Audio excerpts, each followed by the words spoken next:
Welcome to our presentation on rapid prototyping, presented by Jackie Bradford. As a student in an instructional design program, you have likely heard of rapid prototyping. But do you know what it means, when to use it, and when it may not be appropriate to use?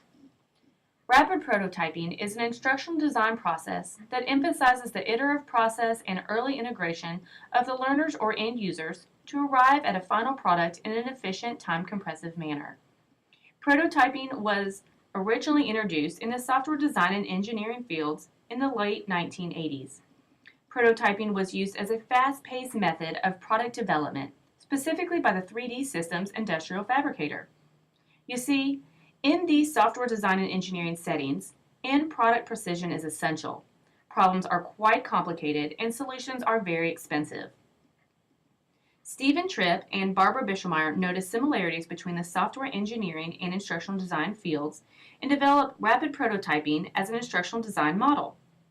Tripp and Bischelmeyer introduced rapid prototyping in 1990 as a problem-solving method to create an instructional product while saving time, money, and human resources. So let's explore how it works. Here is a conceptual model of the rapid prototyping design. Notice the overlapping from the front-end analysis to the bottom of the model. Rapid prototyping begins with a brief front-end analysis to formulate a plan. This includes assessing needs, analyzing content, and setting objectives. This front-end process is likely not complete prior to beginning the next step, which is constructing the design prototype. While the construction of the design prototype is occurring, more of the front-end work is being developed. This may appear like we are putting the cart before the horse, but this rapid prototyping process is occurring in high-tech and quickly changing learning contexts. Clients tend to change their objectives within the iterative cycles as they would with other instructional design process. However, the rapid prototyping cycles allow for these changes in a quicker and less costly manner than other designs. We will expand on that in a minute. Once the first design prototype is completed, it is then used for research to gain feedback. The quick iterative cycle is repeated over and over again until the end user's needs are met. The end users or learners participate throughout the process. The team also includes subject matter experts and expert designers to help the prototype evolve.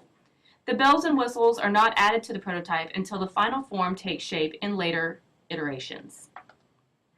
The rapid prototyping process is quite the complex process and requires the use of a computer-based system to permit the frequent and quick iterations of the product in an efficient and effective manner.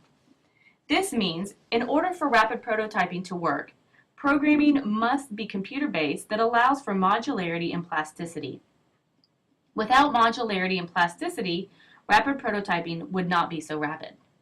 What is modularity and plasticity? Modularity is the ability of computer software to add, remove, or edit components of the working product without severely affecting the product as a whole. Without modularity, the iterative cycles would be very time-consuming and potentially costly to start anew. Plasticity suggests that the prototypes must be able to be modified with minimal time and cost penalties. For example, it is not so easy to cut out the middle section of a glass sculpture to make changes because you didn't like the end shape. But it is quite easy to delete and add a new page to a Microsoft Word document. Therefore, modularity and plasticity must exist for the rapid prototyping method to be successful. When should you consider using the rapid prototyping design for your project? Tripp and Bischelmeyer offered applicable cases to consider using the rapid prototyping process. These cases include cases that involve factors which make prediction problematical, cases where you have experience but lack satisfaction derived from other conventional methods, cases that are new situations where there is not an abundance of experience from which to draw.